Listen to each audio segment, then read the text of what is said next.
नमस्कार। मैं वीके शास्त्री अपने चैनल के माध्यम से आप सभी दर्शकों का बहुत बहुत स्वागत करता हूं। ज्ञान, धन, संतान, विवाह, धर्म और सत्कर्म के कारक देवगुरु बृहस्पति 22 अप्रैल प्रातः 4 बजे राशि परिवर्तन करेंगे और 12 वर्षों के बाद मेष राशि में गोचर करेंगे।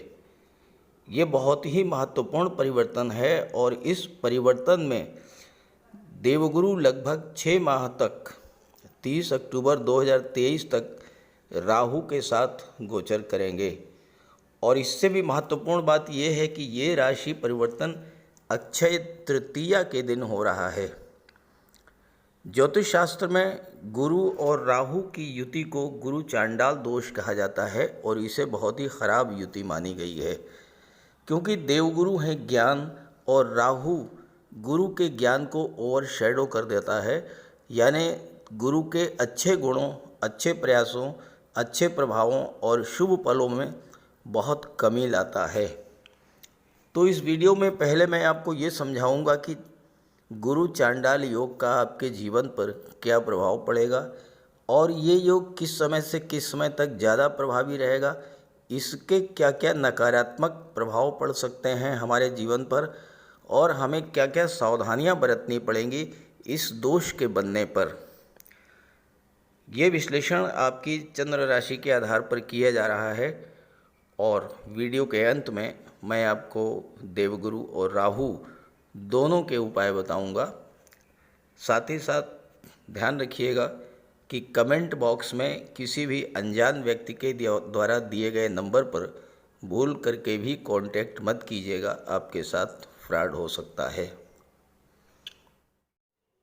तो आइए समझते हैं गुरु चांडाल योग, इसके प्रभाव, उपाय और सावधानियों के बारे में। देखिए, देवगुरु कुंडली के वो सभी भाव जिनसे हमें खुशियां मिलती हैं वो सब देवगुरु के अधिकार क्षेत्र में आते हैं। कुंडली का सबसे शुभ भाव पंचम भाव, जो संतान, शिक्षा, लव, रोमांस और क्रिएटिविटी का होता है, वो गुरु के अधिकार क्षेत्र में आता है। कुंडली का नवम भाव, जो भाग्य, गुरु और पिता का होता है, वो गुरु के अधिकार क्षेत्र में आता है। 12वां भाव, जो धर्म, अध्यात्म, मोक्ष और विदेश का होता है, वह भी गुरु के अधिकार क्षेत्र में आता है। विवाह, संतान, धन, ये सभी देवगुरु के अधिकार क्षेत्र में आता है।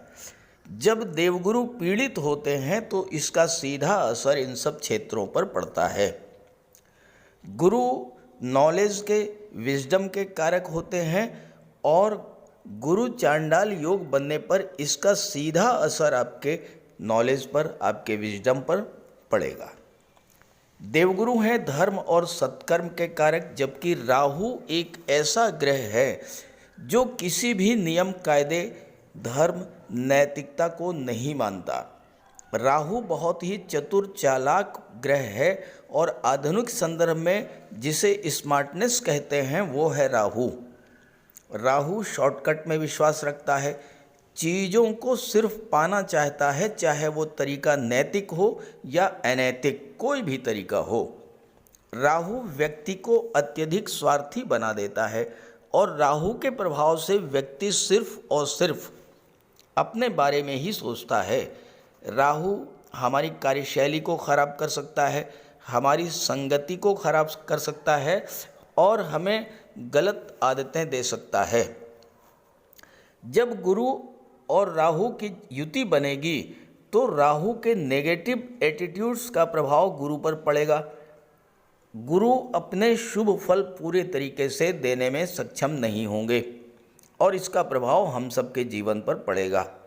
22 अप्रैल को प्रातः 4 बजे जब देवगुरु मेष राशि में गोचर करेंगे, उस समय 5 ग्रह एक साथ मेष राशि में गोचर कर रहे होंगे। गुरु, सूर्य, बुध, चंद्रमा और राहु। मेष राशि के स्वामी हैं मंगल और उनका गोचर मिथुन राशि में होगा, राहु के नक्षत्र आर्द्रा नक्षत्र में, और इस पर शनि की दृष्टि पड़ेगी और शनि भी राहु के नक्षत्र शतभिषा नक्षत्र में गोचर कर रहे हैं। तो इस समय राहु अत्यंत बलवान स्थिति में होंगे और हमारे भीतर की राक्षसी प्रवृत्ति को बाहर निकालने का प्रयास करेंगे और यहीं पर हमें सावधान रहना होगा। गुरु चांडाल योग का निर्माण 30 अक्टूबर तक होगा और इसका सबसे ज़्यादा प्रभाव जो होगा वो 10 मई से 12 जून तक रहेगा। इसलिए 10 मई से 12 जून के बीच विशेष सावधानी बरतनी होगी, क्योंकि इस बीच गुरु और राहु एक दूसरे के बहुत करीब होंगे और इसी दौरान गुरु राहु को क्रॉस करेंगे और जब एक बार गुरु राहु को क्रॉस कर जाएंगे तो धीरे धीरे गुरु और राहु के बीच की दूरी बढ़ती जाएगी और गुरु चांडाल योग का प्रभाव भी कम होता जाएगा। तो हम क्या करें जिससे कि गुरु चांडाल योग का हम पर कोई बुरा प्रभाव ना पड़े।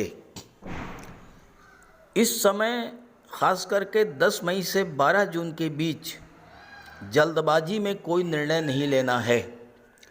शॉर्टकट का मार्ग तो बिल्कुल भी नहीं अपनाना है, क्योंकि आपके विचारों में तीव्रता आएगी जिसे आपको कंट्रोल करना है।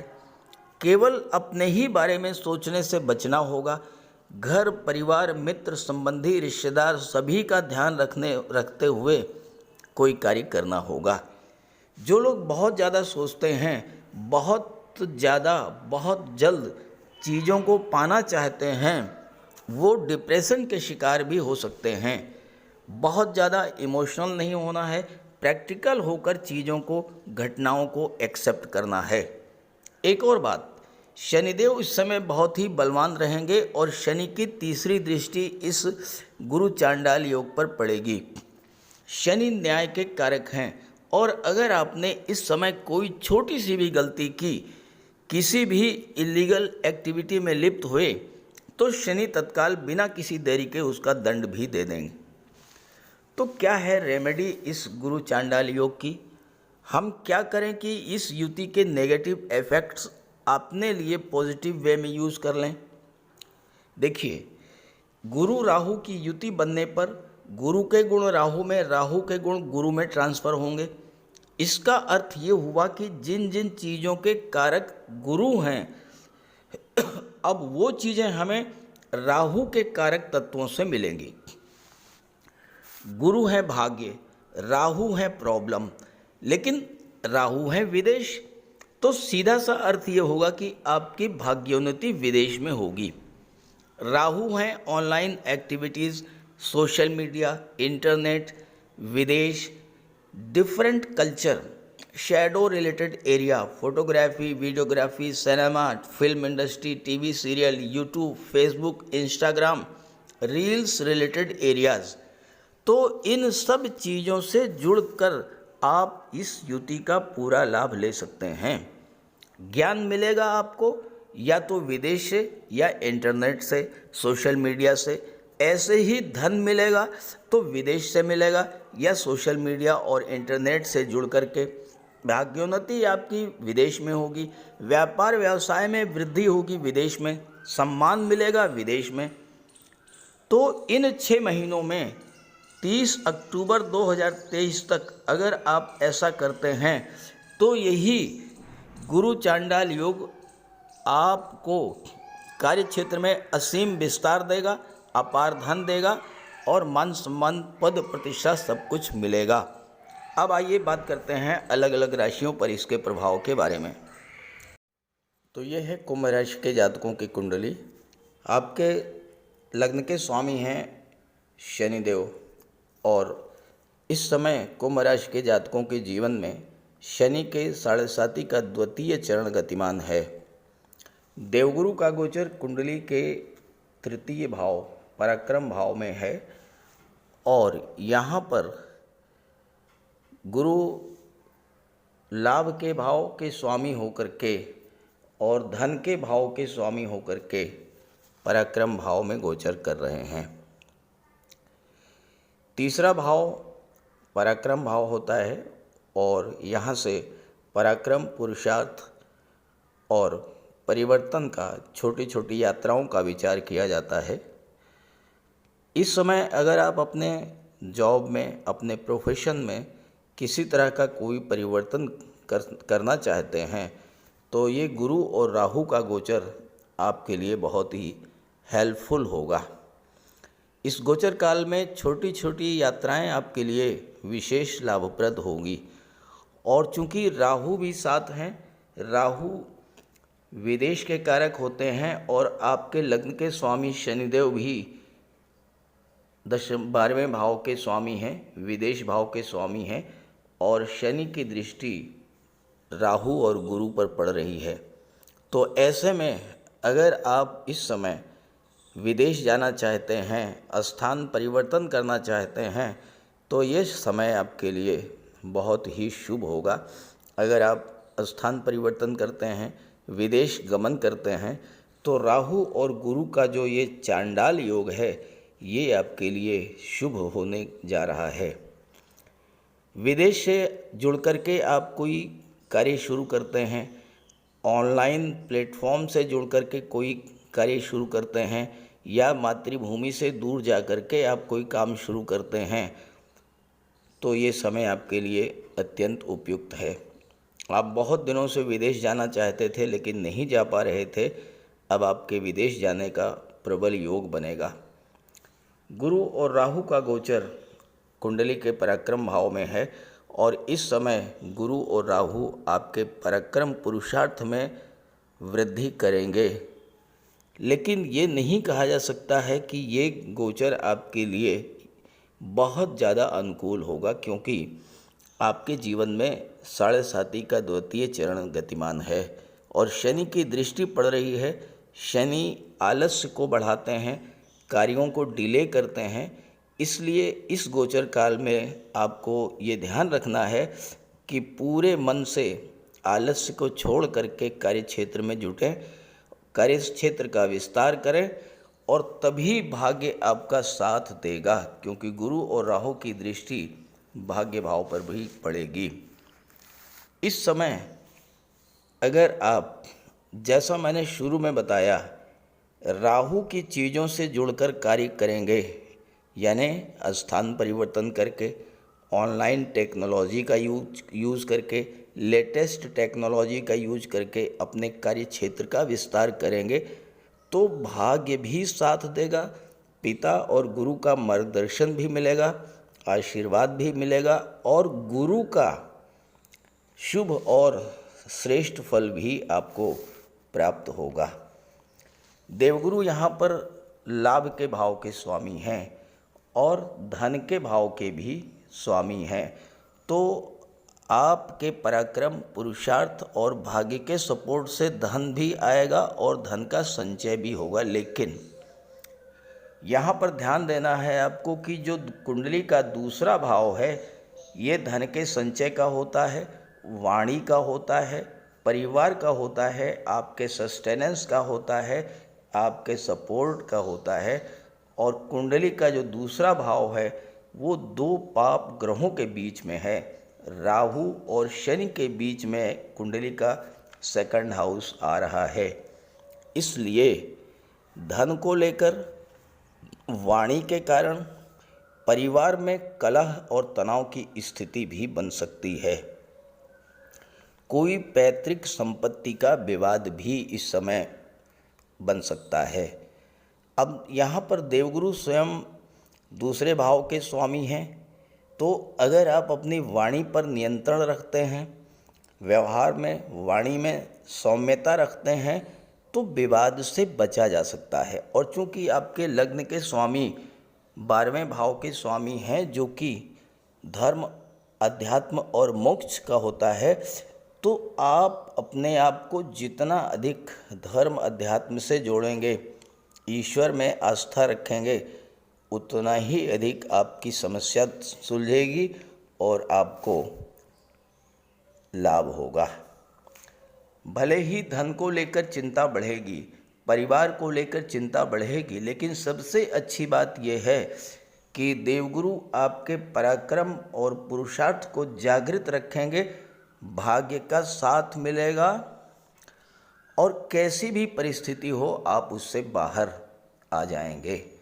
और जहाँ तक लाभ की बात है तो वो तो आपको निरंतर मिलता ही रहेगा। आय में वृद्धि होगी और आय के नए नए साधन भी बनेंगे। यहाँ पर मंगल की राशि में, मेष राशि में गुरु और राहु का गोचर है, तो राहु आपके अंदर अति उत्साह पैदा कर सकते हैं और आपसे जल्दबाजी में कोई निर्णय भी करा सकते हैं। इससे आपको बचना होगा। कोई भी कार्य करने से पहले उस पर गहन मंथन करें, सोच विचार करें और तब उस कार्य को शुरू करें। जल्दबाजी से बचना होगा।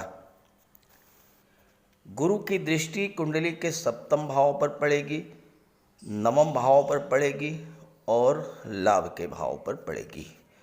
तो गुरु आपको संतान सुख प्रदान करेंगे, भाग्य का सपोर्ट मिलेगा और साथ ही साथ अगर पारिवारिक जीवन में या पार्टनरशिप में किसी तरह का कोई तनाव था, वो तनाव भी दूर होगा।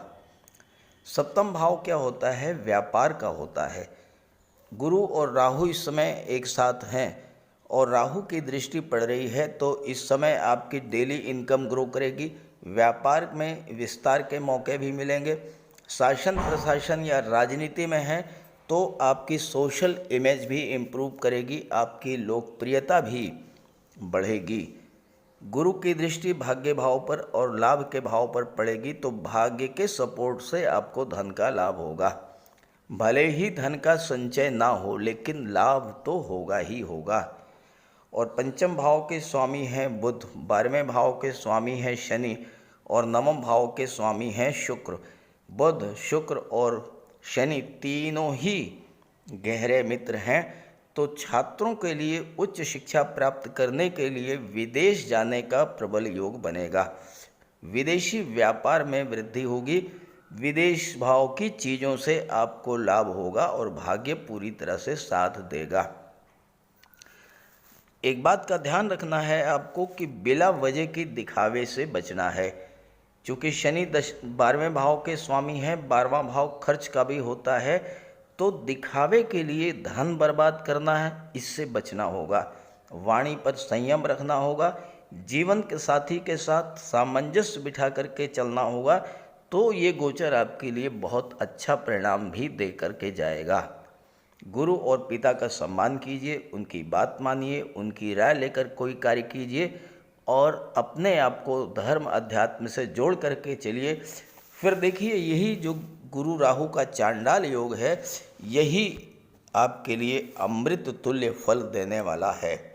लेकिन आपको इस पूरे गोचर काल में कम से कम 30 अक्टूबर तक तो राहु और गुरु का उपाय करना ही होगा। तो बात करते हैं गुरु और राहु के उपायों पर।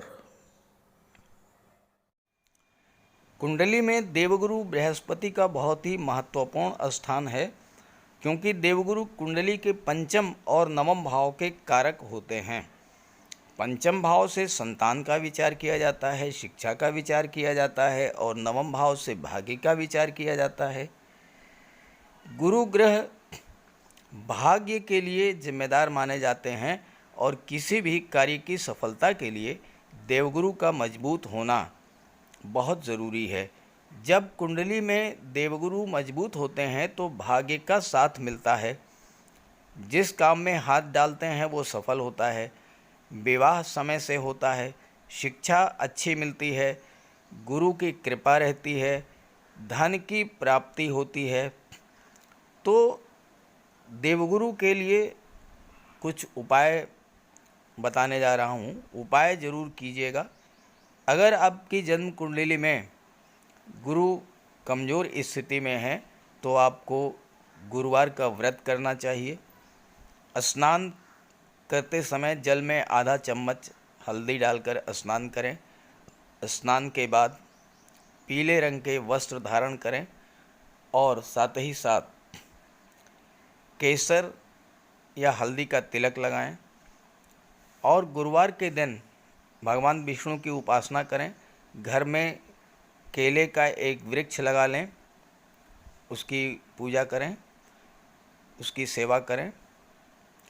भोजन में चने के बेसन, चीनी और घी से बने लड्डू का सेवन करें और अपनी क्षमता के अनुसार पीले वस्त्र, हल्दी, शहद,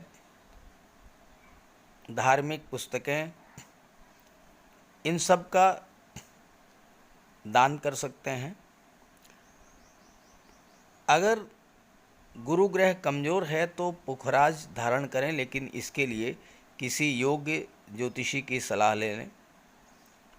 माता पिता, गुरु और बुज़ुर्गों का सम्मान करें, उनकी देखभाल करें और उनका आशीर्वाद प्राप्त करें।